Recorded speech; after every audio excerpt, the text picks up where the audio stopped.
மத்தேயு 17வது அதிகாரம் 19வது வசனம் படிங்க. அப்பொழுது சீஷர்கள் இயேசுவினிடத்தில் தனித்து வந்து, பாருங்க, அதை துரத்திவிட ஏன் எங்களால் கூடாமல் போயிற்று என்று கேட்டார்கள். பாருங்க, பொதுவாக பேச சீஷர்களுக்கு வெட்கம், தனியாக வர்றாங்க, வந்து இயேசுகிட்ட கேட்குறாங்க, அதை துரத்திவிட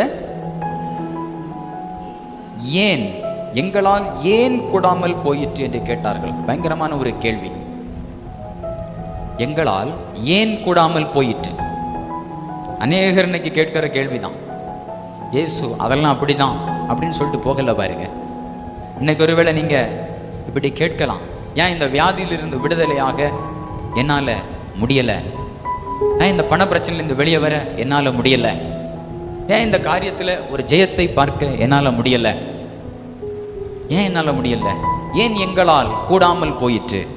இயேசு அழகா சொல்லி கொடுக்கிறார். ஒரே வார்த்தையில பதில் சொல்றார். பாருங்க, அதற்கு இயேசு வேற எதுவும் சொல்லல, உங்கள் அவிசுவாசத்தினாலே தான்.